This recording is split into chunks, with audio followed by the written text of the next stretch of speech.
Citizens of the world, welcome to Reef Beef. My name is Rich. And my name is Ben. And we are the Reef Beef podcast. Today, we're going to be talking about what we did at Aquashella, where we were a keynote speaker. We're going to be talking about why we talk about social issues in reef keeping, just a little bit about that. And we're also going to be talking about some stuff Ben did to a client, and he's going to out them. I really have no idea what Ben's going to be telling us about, but that's what we're going to be talking about. And just so you know, we should put this up front. This podcast uses strong language and swear words. So if that's not your cup of tea, put some wax in your kids' ears, and then it will be your cup of tea. We just thought we should be straight up about that. Right? Don't let them look either.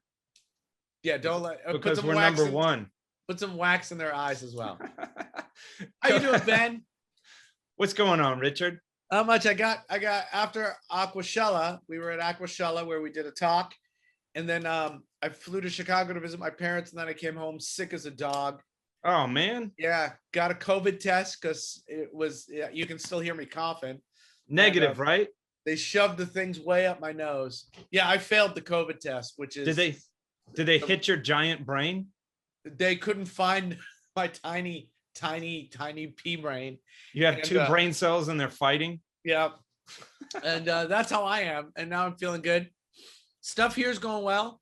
I want to do a show. I didn't have time today, but I want to set up in front of the reef tank. Yeah. Next time, because with the new lights and some of the settings I can get on them, it looks really good on camera. Oh, cool. And let's see what's going on back here.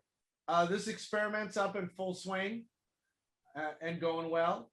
I found out, that's interesting, that tank, right, is separate from the rest of the system. Okay.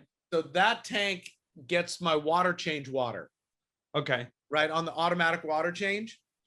And so that's how that tank's getting water change. What I didn't realize was even with the 20 liters a day of water change water, that's still evaporating. That's not enough water going through it to offset the evaporation. So the salinity was creeping up in there. That's what I was about to ask you. Did you figure that out by the salinity creeping? Yeah, I just figured that out, and I ended up putting a salinity probe in there. And how fast does it creep? I don't know how fast it creeps yet. All I know that it was high. Okay. And so that's when I went, oh shit, that's bad. So that's a cool sleuthing thing. That sounds like like an intro to a bad joke. So I'm supposed to say, how high was it?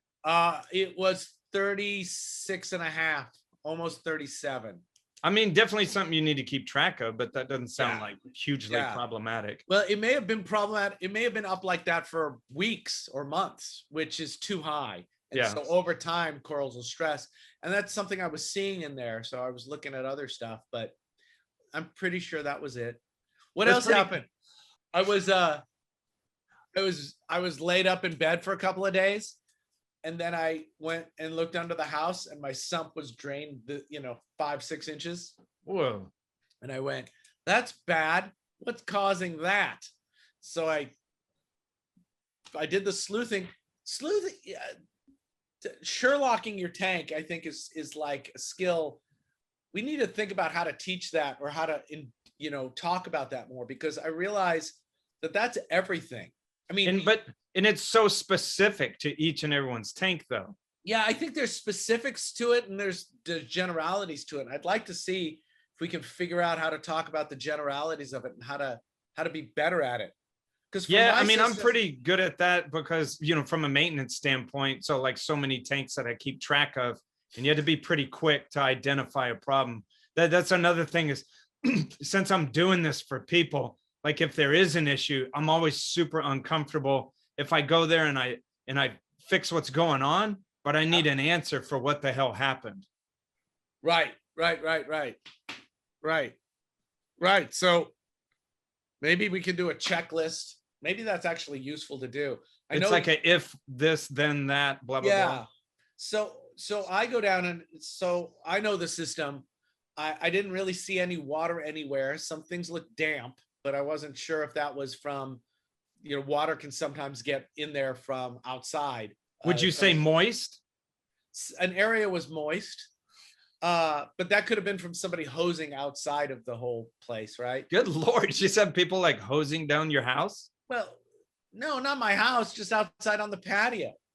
Tell them to stop It's my wife. She was gardening, hosing. hosing things down with a hose.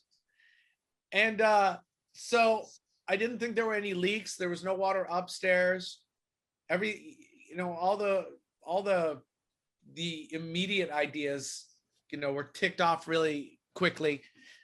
And then I saw the calcium reactor wasn't running. It's just like, why is the calcium reactor not running? Huh. And it's because the intake of the calcium reactor is for the feed pump for the calcium reactor. This is one of the reasons I run calcium reactors on its own system with its own feed pump. It's at 4 or 5 inches. Okay. So clearly the problems with the calcium reactor. How are you feeding? Because I know your system a little bit, and so I know there's two things. There's the Siche pump that recirculates it, but Yeah. how exactly are you feeding it? Is it a pump? Is it a peristaltic pump? It's a peristaltic pump. It's currently a liter meter. Okay. I get the liter meter auto water change pump, and I Yeah. cut the water change stuff off, and I use that. And it's really nice. I like I like being able to control the flow rate like that. Yeah. I like the consistent flow or the continuous flow. But it wasn't, there was no water going through the reactor anymore because it had pumped down, Huh. right, to the level of the intake, Yeah. which is why that it's set at that level. So it can't drain my whole system. If it was coming from the return pump and there was a leak in the calcium reactor system, Yeah. it would drain down to the level of the return pump. Okay. So that's one of the things one of the fail safes I like to have. So there was a join that you and I did with silicone tubing. Yeah. In the recirc pump, and once I started getting water into the calcium reactor system again, it was leaking from there. No way. Yeah, and so I tightened it up with cable ties, big thick cable ties, big wide ones, and I was looking at it, and it was bulging. There was still pressure there, so I was like, something is wrong here. And that is on the output side, not the suction side of this pump. It is on the suction side. Wait a minute. Yeah, so we're back to Sherlocking. So there's some kind of back pressure on the pump. It is bizarre for that to be doing that on the suction side. Right. So I took the whole thing apart and dumped all the media, and the bottom half inch was just like sludge. Yeah. So it wasn't able to get it out the way it could. It's supposed to. Water couldn't get through the pump as well as it was supposed to. And it was just building up pressure inside of it. Yeah, exactly. Okay. And I cleaned out all the media and put new media in, and boom, back to perfect. Good. And I'd have to think about that for a little bit. Do you really think anything very conclusive about it? Like, what came first, the chicken or the egg? Did it do that just because it created sludge and you need to keep it refreshed a little more often?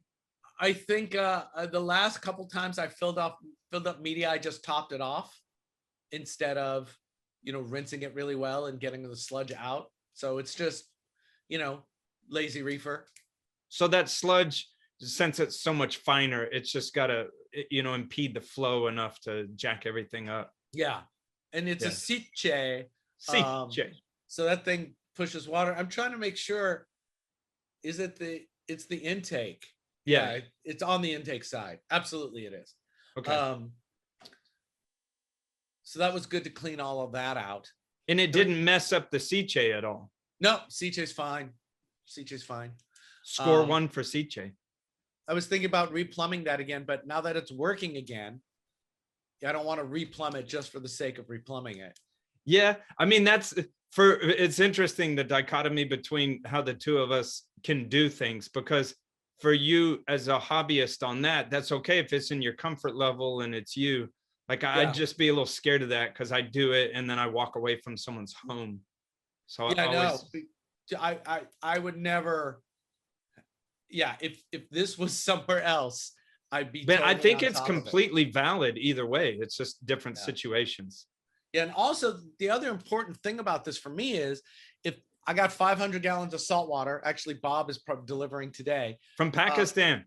from Pakistani water, and if it leaks under the house, it just goes to the ground. So if Hard to 50 gallons of quantify. water dump out of my system under the house, it doesn't hurt anything. So, Yeah. if I had my system set up inside or the sump was under the tank rather than under I wouldn't do any of this. Yeah. Because I can't afford a leak in the house. Huh? Huh? Huh? Huh? Huh? Huh? Huh? Hey, Richard, did you know that this episode is brought to you by Terra Reef? I didn't know that, Ben. Well, now you do, but I love that place. Tell me why. Well, they have great corals and they have great frags. They're well grown in. It's not like something that was just glued up not too long ago. So, would you say that their frags are beefy? Their frags are definitely, I think he puts them together with beef. So he's definitely good with that. But, the cool thing too, is we've heard from him that actually, doing the ads we do from on the show have made an impact on his business. That's cool to hear. That is cool. This is but he tapes the boxes up too, so you can pull on the tape and it comes out real easily. He's adding to his the frag collection more and more each time. There's a section called Where's the Beef? Yeah. You want really beefy corals.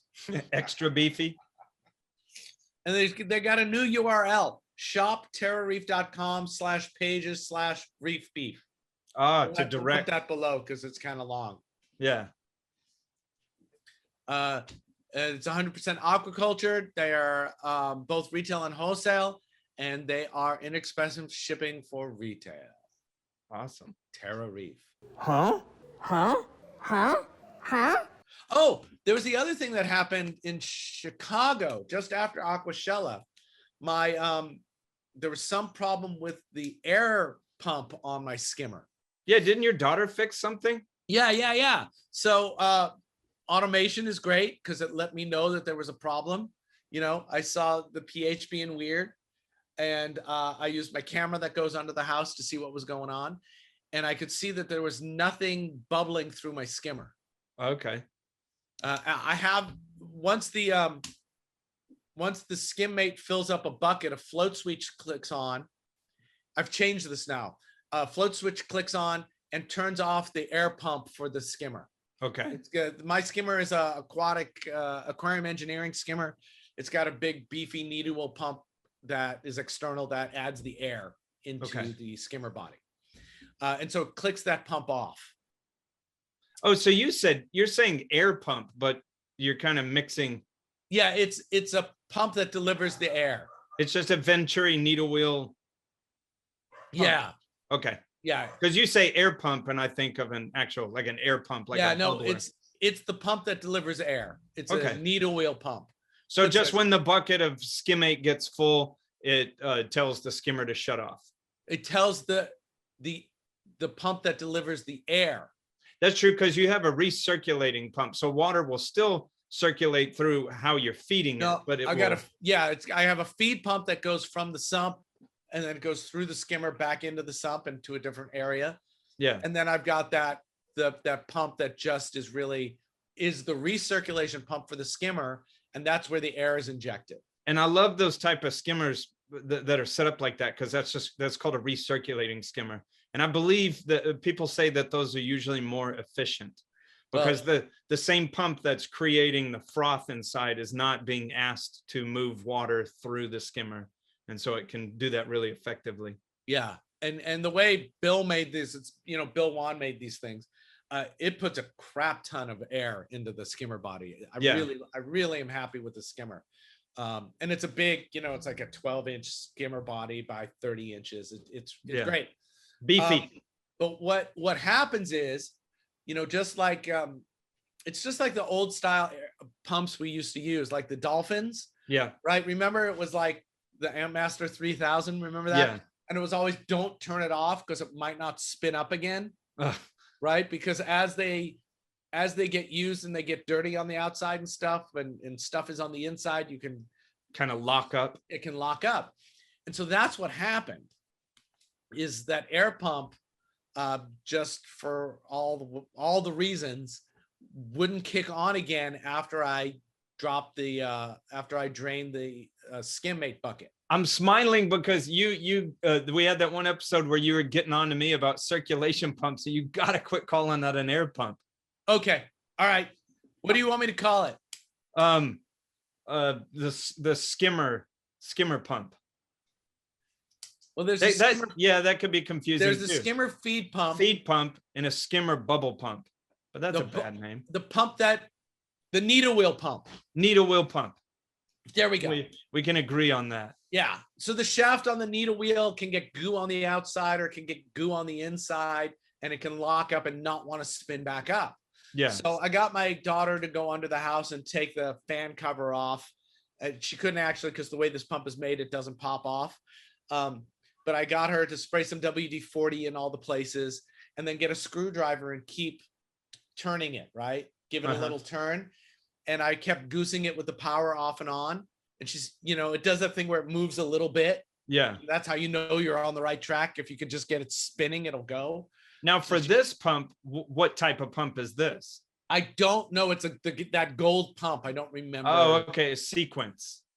It's a sequence. Not a sequence, but like I don't, to be 100% honest, I don't like that brand. No, I don't think it's sequence, and I don't think they use them anymore for these. Like the Barracuda, and I might be mixing that because no, it's all that same kind of pump. Yeah. Right. It's that dry. Well, there's a company that split off of Sequence that they have the darts and the hammerhead. It's not that. Actually, you know Really? what? I might be able to tell you right now. It's just the reason I don't like those is because the seal, it's like you only have about 2 years and it starts leaking everywhere. Oh, the seal on this one's been rock solid. Okay. It's a Reef Flow. Yeah, Reflow Gold. Okay. Yeah. They're the ones that split off. A Sequence is a huge company. Yeah. And it's someone that used to work there, and he split off and made Reflow. And I just, for me personally, it's just it's just doesn't, the execution is. Yeah. It seems to work fine as long as it's going. So I got the kid to get under there, and she's got it to spin back up, and then I left it on. And then she kind of served as an automaton. Yeah, she was my widget. Remote control kid. But here's the thing I learned. So why am I turning that needle wheel pump on and off? Well, to try to gig it into action. No. Just when the skimmate bucket fills up, the needle wheel pump turns off. Yeah. But that can set me up for this problem. And if we hadn't caught it, it getting locked up. Yeah, that pump was hot too. Like when I talked to her at first, I had to turn it off, and she had to come back a few hours later to work on it because it was too hot. So that's bad. So I thought we were in the era of controllable pumps, and I realized my feed pump is a core pump from Neptune Systems. Yeah. And so I rewrote the code in the controller, and so now that needle wheel pump stays on all the time. When the skimmate bucket fills up, it clicks the feed pump down to 20%. So the skim is not skimming anymore. Man, for my money, my thought is, and I'm just kind of taking a whack at this because I can't positively say this, but the reason it gets locked up is because of that shaft gets a little rusty. And that's one of the reasons I'm not fond of that brand anymore. Yeah. Well, it's for that, this thing's been in continuous use for 4 years. Well, and that's part of if you were to go hardcore, like disassemble that volute, which is the front of a pump, Yeah. and like clean up the shaft a little bit. And because man, in my opinion, a pump shouldn't lock up just because you turn it off. Well, it turns on and off all the time, like every couple of days, as the skimmate bucket. So it's constantly going on and off. So it gets hot, it cools. It's under the house, so it's a humid. There's dirt, and there's dust. Yeah. Guess how many times I've cleaned it over the years? You betcha. I just run it. So I'm thrilled with it. Okay. If for the amount of work we had to do to get it back up and running, versus if I were to be doing regular maintenance on it, I think I'm winning with my time investment. In the future, I think there'd be a more, even though that sounds like it's relatively trouble-free, but in the future, I think you could have a more trouble-free solution. Sure. I mean, and if I ever replace that skimmer, I'm sure the new tech will be better. And I think once in a while, I'll make sure, I'll just hit the shaft with WD-40 and hit the fan. Yeah. Make sure it's going well. Yeah. Or blow it out with air, or at least. So, you know what? Now that I say that, I remember why I would do the needle wheel pump instead of the feed pump. I know now why. So now here's a trade-off. If the needle wheel pump goes off, I'm not creating any skim mate. If I lower the amount of water that's going through the skimmer and the needle wheel pump stays on, I'm creating skim mate, but it's in the neck. Yeah. So I have to clean that more often. Well, it seems too the main thing is that if you just keep it spinning, it won't ever lock up. Yeah, well, so the lockup's an issue. I'm talking about a different issue now. I run the skimmer wet, right? So I really only have to clean the top inch of the lip. Yeah. If I do it this way, every time the skimmate bucket fills up, the water level in the skimmer will drop. Yeah. And that neck is going to get goo building up on it. So yeah, there's my trade-off. But I think I'd rather have that goo show up than the pump lock off. For sure. That's really funny that we always used to say, don't ever turn your pumps off. Yeah. And I remember I had Amp Master K, who was my return pump, and it went off and it would not come back on. And I had to climb under the house and take off the back cover. And I actually got it going by putting channel locks on the shaft inside, in between, and finally got it to spin up. I mean, that's why, man, submersible pumps have just come a long way. And that's why I started. I mean, back in the day, it was like, oh man, like Japanese Iwakis and stuff like that, all day external pumps. But when you put an external pump in like adverse conditions, it's pretty rough. Pretty rough. The shafts can get locked up. Are you finding problems with submersible pumps? I mean, you're just trading issues, right? You've got a different kind of buildup that can happen. Or are you finding them more reliable? They're easier to service, that's for sure. More reliable, easier to service. If you got a lot of money, I've installed several Abyss pumps. I freaking love those, even though they're crazy expensive. But they have a freaking 10-year long warranty, and they're made like probably nothing in this entire industry. Yeah. And then below that, like Seche, I just have lots of luck with Seche pumps. With their line like Seche Syncra. It's a pretty full line that will get you covered. There's Ecotech Vectras, and there's the Neptune pumps, and just, man, I don't know, just less plumbing, and that makes that cheaper to fit into someone's budget, because you do external and you need 2 true union ball valves. You go submersible, you don't need any of that. You one union, you pull it out and you fix it up. Hey, this skimmer talk kind of dovetails into something I gotta say. Go, baby. So I took over a new client. He had a Red Sea tank, I guess maybe about 180 gallons, and it just looked like hammered hell. And he was a super busy guy, and he's like, this thing got away from me. And so, sure, I took it over. I'd been cleaning it once a week now for a couple months. And now we got a hold on it. So now I've moved back to every other week. But And I should have done this right off of the bat, because I'm real big on this when people ask me advice about skimmers.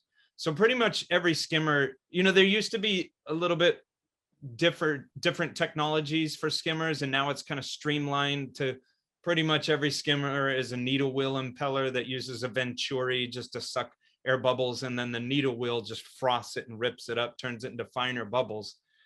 And so there's on any skimmer you have out there, there's going to be two main ways that they get mucked up. And it's kind of hard to say which one happens more. It depends how your tank is set up. So one of the ways is that the venturi that's responsible for sucking the air in, sometimes that nipple gets caked up with calcium and magnesium deposits. So like I like to check that, look down through it, maybe take a toothpick or something and jam in there, see if you can get anything loose. If that doesn't work, I'll throw it in 10% muriatic acid and just clean it up real fast. Yeah.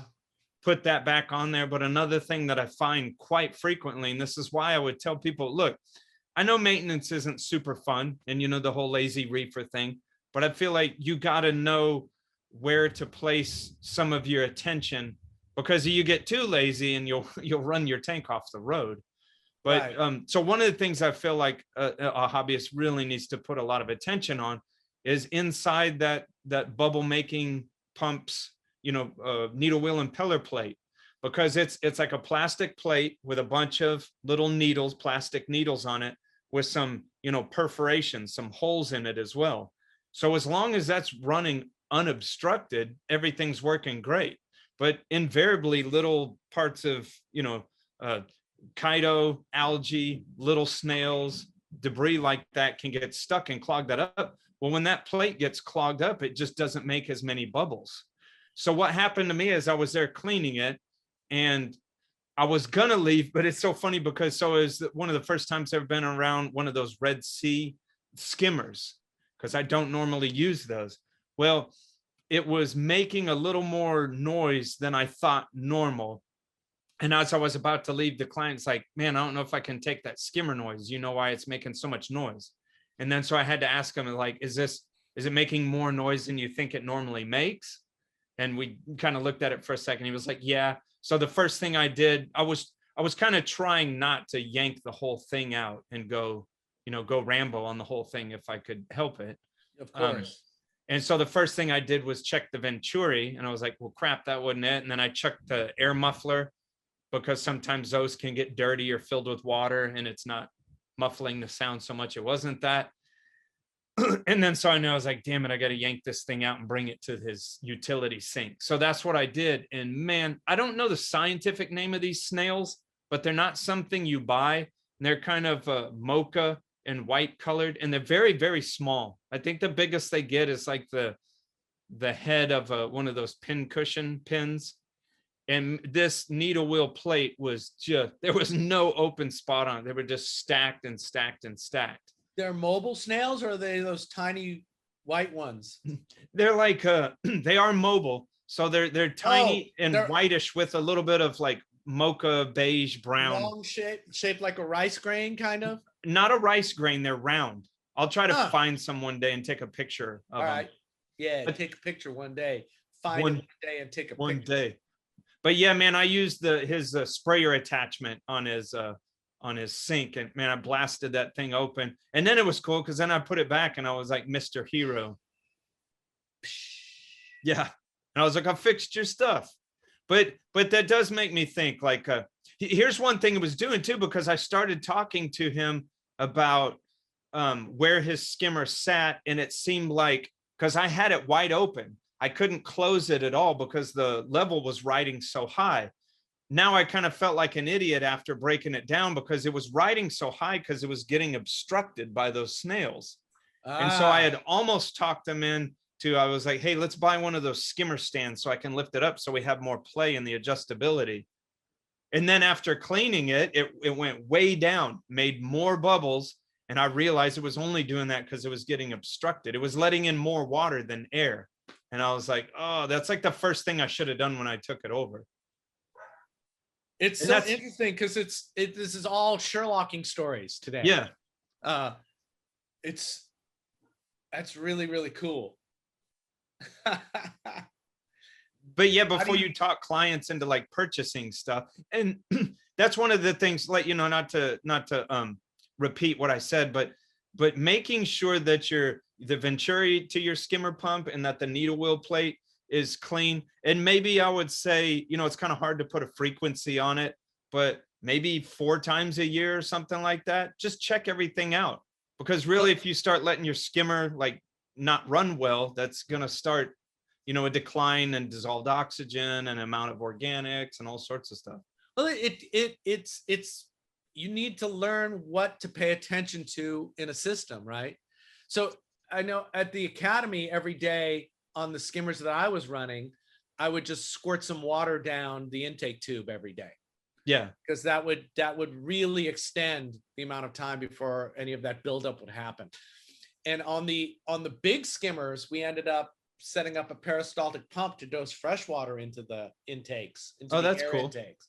And so we went from, because those would lock up, and servicing those was a huge pain. Yeah. And we went from having a problem every couple of months to never having a problem. That was a Matt Wandell brainchild. There was a thing that I used to fiddle with. I didn't keep doing it, but I would take a jug of vinegar.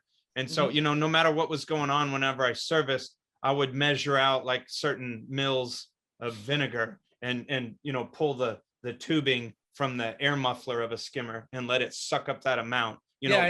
Was it enough? I don't know, but we did it with vinegar for a while, and then found that water did the same thing if you did it consistently.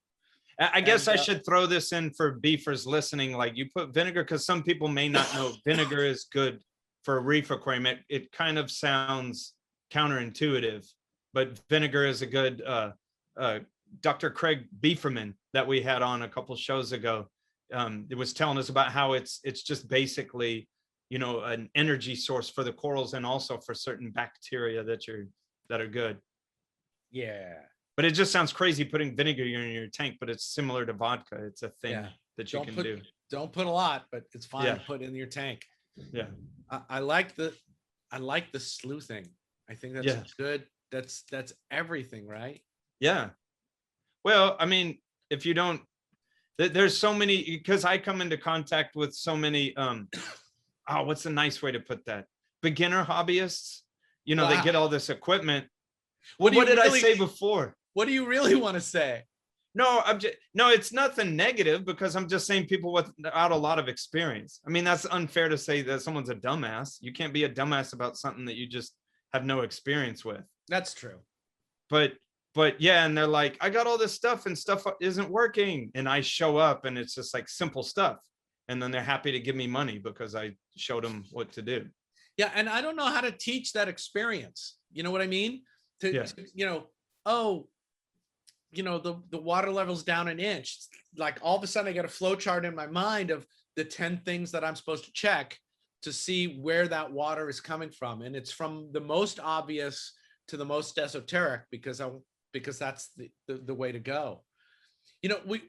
We were talking too, and I was thinking about what I've learned to be able to ignore over time and what I don't ignore over time. Yeah. Like the needle wheel pump on the skimmer. I know I can ignore that for a long time. Probes, salinity probe, I can't ignore for a long time. Blub, blub, blub, blub, blub, blub. Blub, blub, blub, blub, blub, blub, blub. Warning, incoming ad. Hey, Ben. Hey, Richardo. If I wanted to support Reef Beef, what should I do? Well, you should tell your friends and your family and your enemies about it, and your neighbors and your near and far. Go on whatever platform that you consume this show on, YouTube or the podcast, any of that, and rate it and share it around in groups that you have on Facebook. Yeah. Share us around. Are there any other ways? What if I wanted something material in response from my support? See what you're digging at. Yeah, we have merch. We have shirts and bags, bolsas. And so go on the membership too, on the website. And there's a membership. You can join a membership, the different levels. There's buy us a coffee, which I guess we renamed buy us a beer. There's that. The merchandise, we got different shirts. We have a different shirt if you join a membership. Yeah, beef and coffee seems like a weird combination. Yeah, beef, you get beef kind of and aggressive beer. and really anxious. Yeah, beef and beer seems more American. Yeah. So all of that's on the website. Thanks to everybody who's been supporting us so far. We really appreciate us. We really appreciate us. We do. We really appreciate us. And we also appreciate you. We just had to upgrade Zoom, so we had more storage space and things like that. So, you know, the cash really helps. And we're trying to give you good shirts. There's Secret Home Lab merch there as well. There's some weird drawings that my daughter did about eating my arm and unhinging her jaw. And so thanks a lot. We really appreciate it. And if you become a member, one of the cool things that we're trying is Ask Reef Beef. Yeah, And ask so us questions. We'll have upcoming. We'll have an episode that'll focus on that, but then we'll start threading those into our shows. So anyway, thanks for the support and do all the things, and we'll see you when we see you. Thank you, beefers. Blub, blub, blub, blub, blub, blub. Blub, blub, blub, blub, blub, blub, blub. Great beef. Great beef. Oh, wait a minute. Yeah. I have a question for you. So as I was just talking about needle wheel impellers in your big, quit dodging my question. I'm an owl. Yeah. Whoo. You don't, that must make it awkward to clean your needle wheel impeller. I've never cleaned it.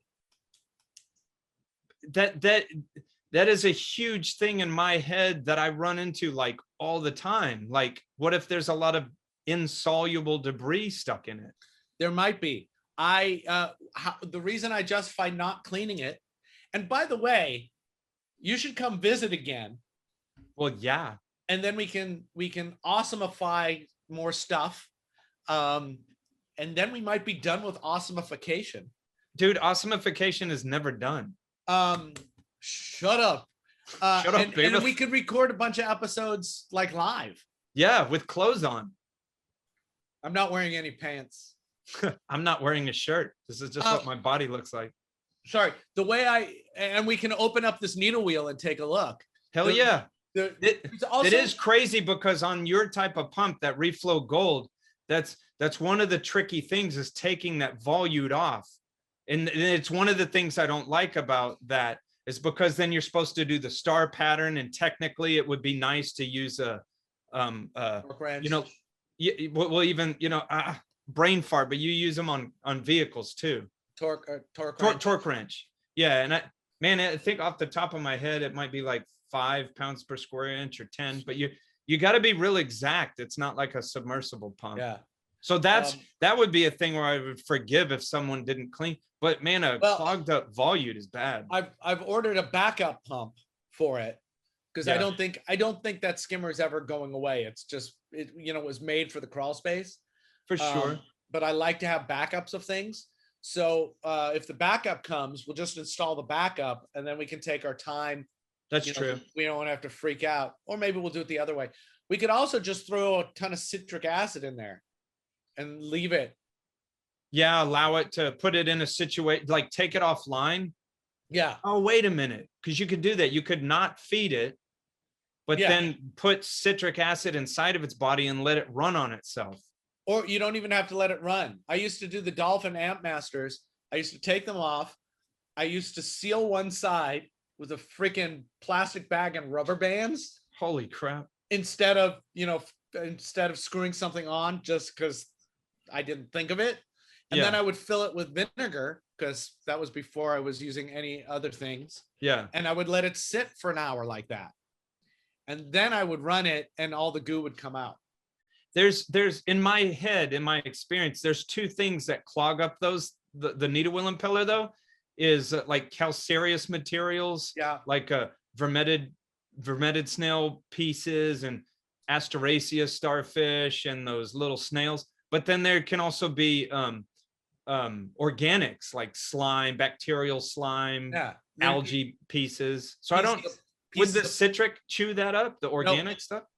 No, well, the organics, it'll help loosen up, but it's the solids. And by the way, I love the Texas accent on the Latin names. Which one did I say? I'm not gonna tell you. Maybe the Oh. beefers can write in and which pronunciation made Rich smile the most. Yeehaw! Yeah, exactly. Pew pew pew. It's the chunks of stuff that get in there. You know, Yeah. I remember getting chunks of pieces of the bag sand used to come in because your calcium reactor would have that, and that gets stuck in the needle wheel. Yeah. Shavings of plastic from wherever. Oh, God, yeah, when you do also, a PVC project, I found. yeah, like- you find the slivers. Yeah. By the way, in my, and we're going all over the place, but in the cleaning of the calcium reactor media, I found a wood screw Oh my God. that was mostly gone. I'll No get a way. picture of it. You Yeah. didn't have to add any iron to the tank. Yeah, I wonder if that's my slightly elevated zinc. That's another episode. We'll talk Oh, about no that. way. That's another episode. No, oh, but what I want to get back to is this idea of figuring out what you can ignore and what you can't ignore. And Yeah, I mean, I think dude, that's- that's definitely experience, which that's kind of, and you get to that point kind of on a road full of bones, yeah, but you don't get anywhere. Every place you get in this hobby is on a road full of bones. Yeah. There's no there, and it just comes down to what do you want to spend your time doing? So I want to spend my time looking at the animals. I don't want to spend my time cleaning pumps every month. Man. So for me, the calculation goes, if I don't do anything to this pump for 2 years, and then I have to replace it, or then I have to clean it once, that's a better use of my time for me than being on it every week or every month. That makes sense. But so here we go. The pump that's supplying this is an ancient Eheim. That's been running probably for 10 years straight. Man, see, but that's one of those hobby, they call them Eheim hobby pumps. I don't even remember. Just the gray box. Yeah.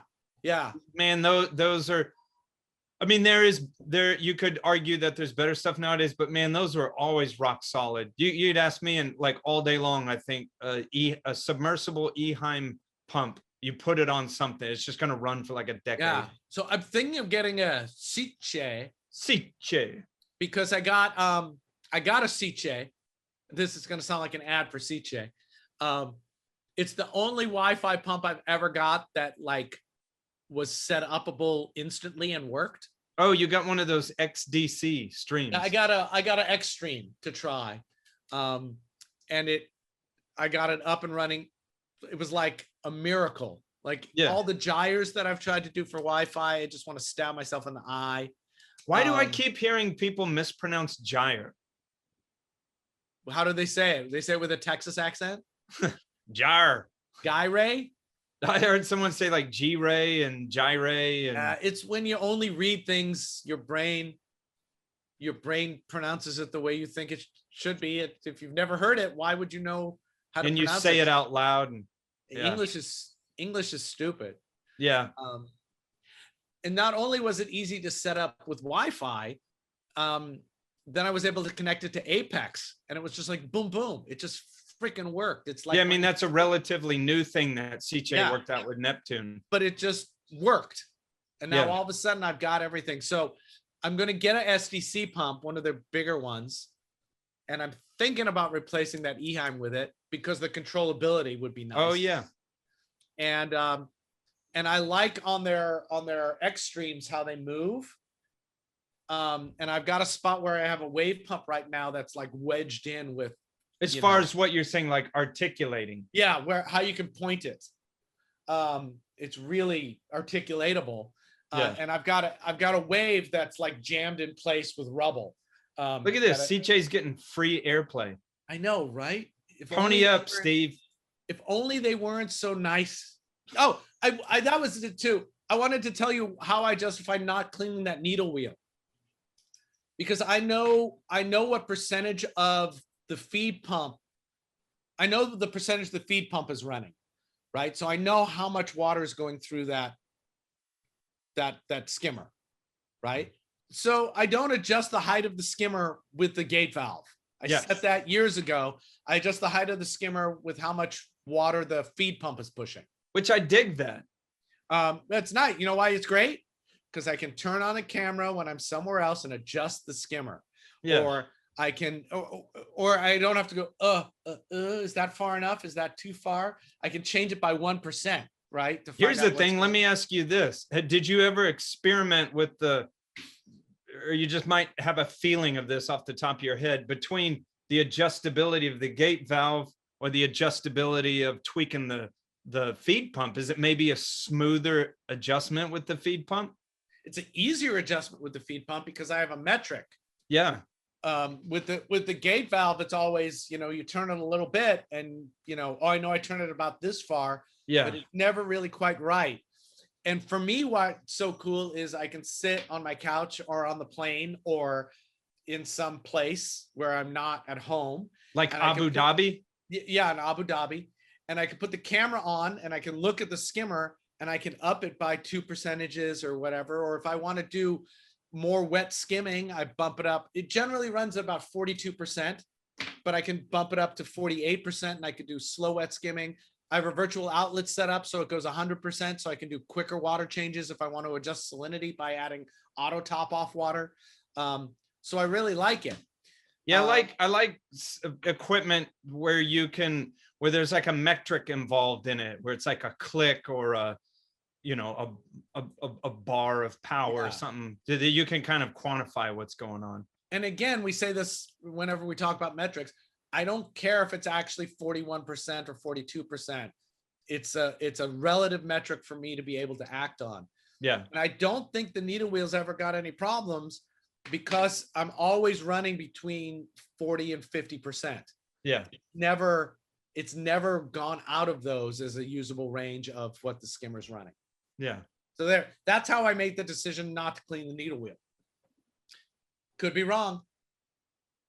Well, in your situation, that type of pump and that it's an external pump and taking the volute off, like that's like in my head, that bugs me because that makes it problematic to clean that sort of situation. Yeah. It's not the type of pump that you want to be taking the volute on and off frequently yeah, for. But, if I got to take that volute off every 5 years, that's okay.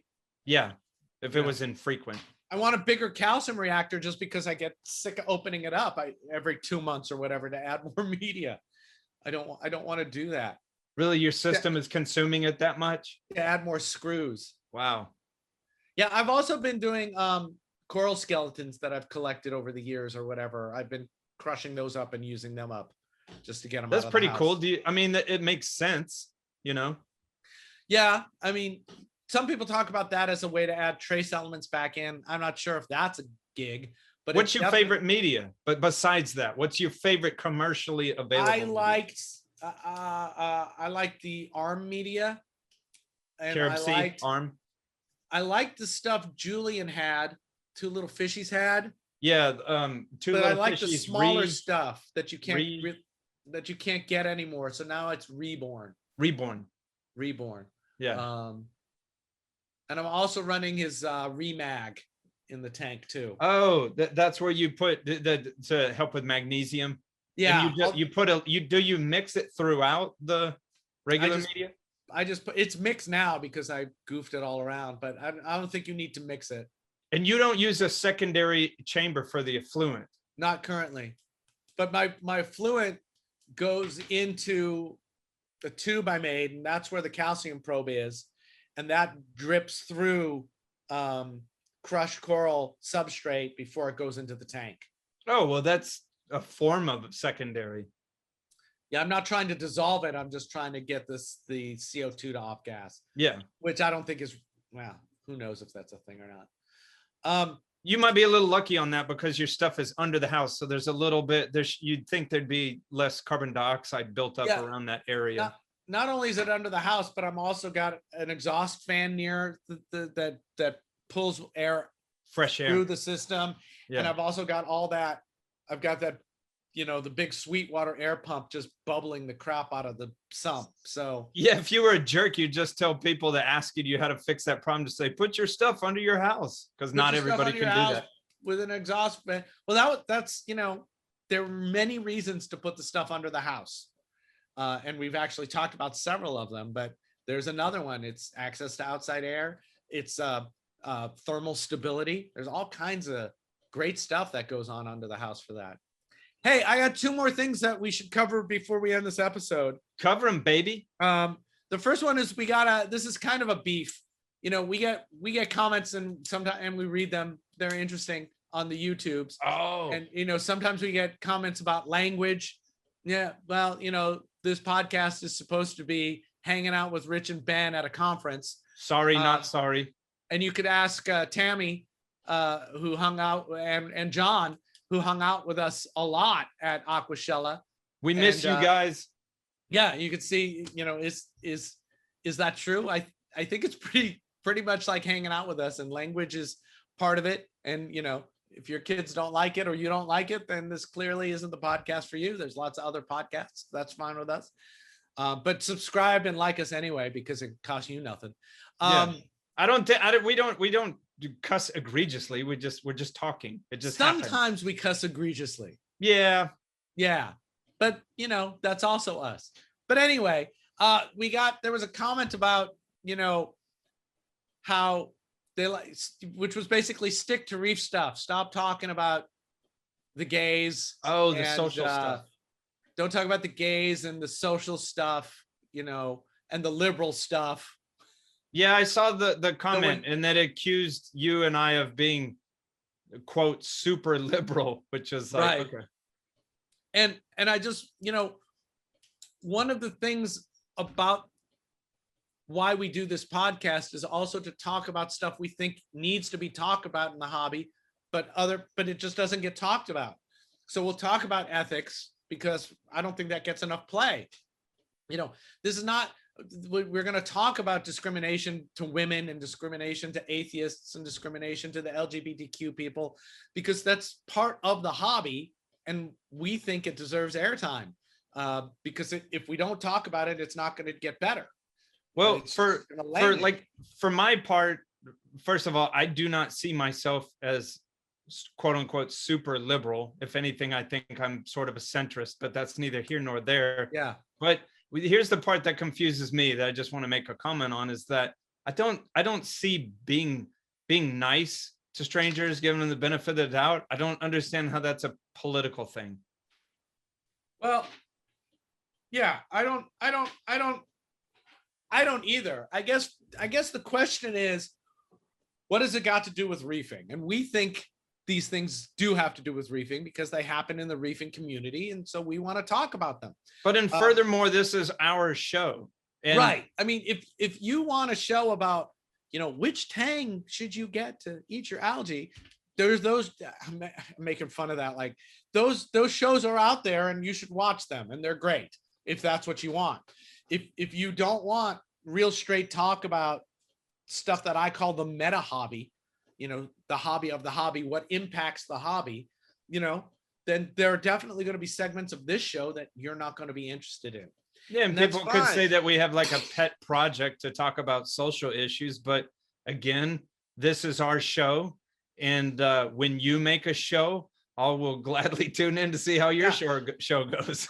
And the easiest way to get us to not talk about social issues is to have them go away. You know, if women didn't listen to the show with Felicia and listen to her stories, if that didn't happen, we wouldn't bring it up. You know, if Reef to Reef wasn't discriminating against LGBTQ people actively, we wouldn't talk about it. We'd rather babble on about, you know, how to sleuth your tank instead of that stuff. But the comments are interesting. I think you actually hit on it really nice, that it's our show, and that, you know, we like the input about the show. I get a little confused about, you know, the input that's like, this is what I want your show to be. And it's like, I do understand it. Like, you know, especially, I mean, the aquarium stuff that we talk about, there's nothing polarizing about that, but dragging social issues onto our show, sure, obviously that's polarizing. And I do understand that some of our viewers might get turned off by that. I'm not going to apologize for it, because again, this is Rich and me and Snowman. This is our show. I'd like you to be a fan of us. but I don't pander either. So if occasionally when we bring up social things and that's just the straw that broke the camel's back. If you'd rather us talk about more directly aquarium related stuff, instead of commenting to us about what we shouldn't talk about, comment about what you would want us to talk about, right? So that's fair too. We wouldn't be talking about this, except those kind of comments go right up Ben and I's collective rear. We kind of go, this is weird. You're telling us to not do our show, which is fine. You know, if the show's not for you, we dig it. Subscribe anyway. And buy some merch because you know, then you can burn it. Oh God.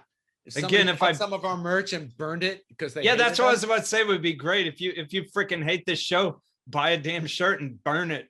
And then you can go on CNN. That would be so great. But yeah, instead of telling us what you don't like, guide us by telling us what you'd like us to talk about. The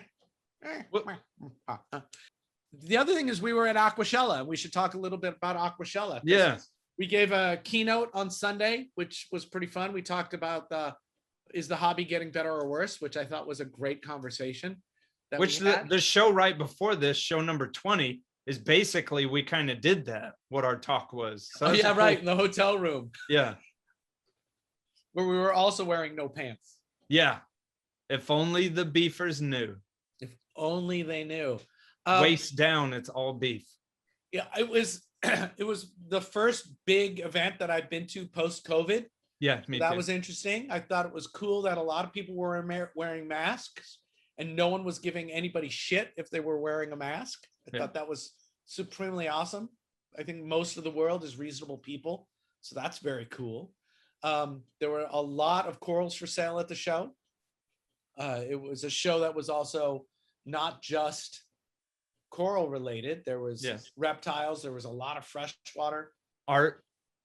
Yeah, we saw about Ben's cock on his flower. Wait, what happened? Oh, that we got to explain that a little bit. And I still don't know much about it, but so since there was freshwater stuff there's a real cool looking like mutated fish called a flower horn, which is like a very colorful cichlid with this big bulb on its head. And I believe that is called a cock, K-O-K. Absolutely. It's so there was a trophy that I took a picture of. I put it on Facebook and I was like, I finally won, because it said, you know, best cock in show. So that was fun.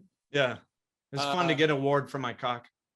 It was cool to give a keynote. I always like that. It was cool to do a talk with you, which we've never done before. It was fun. We gave away stuff that didn't belong to us. We just started, you know, during the show, we just started giving away merchandise that was sitting around the tables. And I remember I asked Rich, I was like, this doesn't belong to us? And Richard was like, fuck it, bro. We just started giving it away. And now Sean will find out about it. Sean, and then we'll get a bill. We'll get a bill. I know, I got reimbursed for my expenses already, so I think we're safe. Yeah. It was cool to see the beefers that were there. That was very cool. And it was a cool show. We'll see we'll see how it goes. It was their first time in the Orlando market. Yeah. They had about 6,000 attendees, so that was pretty cool. That's a bunch. So yeah, great show. I'd do it again. Yeah. Yeah. Saw Chad and Nori Vosen. Bought some art from them. Yeah. So that was Aquashella. Yeah. In a nutshell. What are your final thoughts for this show, Benjamin? My final thoughts for the show is that I guess we need to put together another show to kind of, you know, I like this concept of the sleuthing your reef, like not just fixing stuff, but understanding how something got that way. You know, if this is your hobby, it's kind of like thinking deeper because if you don't understand how something got messed up, then you don't learn how to head that off at the pass. Yeah. Does that also mean that we need to think more about how you are setting things up? Well, I mean, once your system gets bigger and more complicated, it's, you know, obvious. I mean, my, you know, I had caulk problems with my tank overdose problems twice for 2 different reasons. And it was only through that you said it's a road of bones. Oh God, that's the name of the episode. Road of Tank. Bones Tanks are built. or Aquarium Experience travels down a road of broken bones. That's too long, man. Reefs are built on a road of bones. Yeah.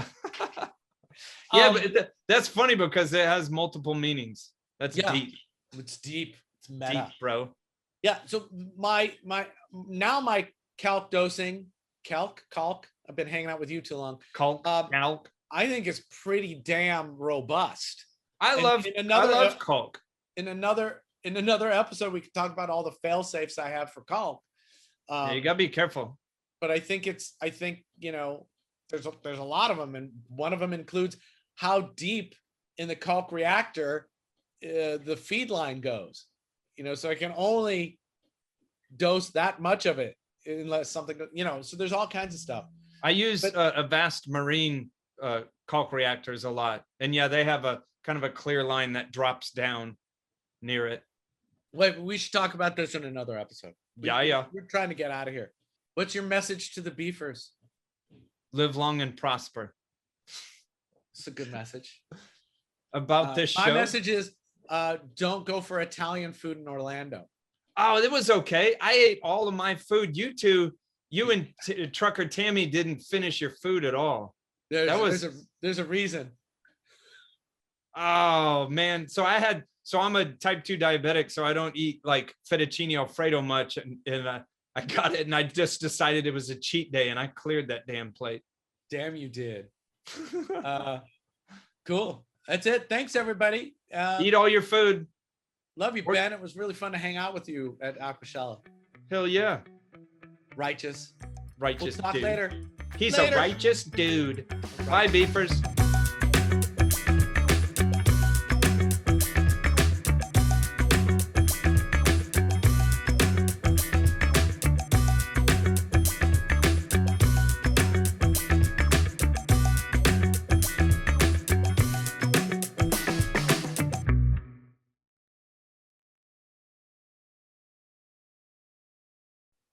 Okay, get me in a good mood, Ben. It's all up to me. Your glasses are like all reflection. Yeah, that's why I haven't been wearing them. Do you need them to see? No. Not this close. It's far away. Okay. Because now I can see you. I was like, what's happened to Ben's eyes? I'm being controlled by the government. Ben is dying. I'm dying inside. That's for sure.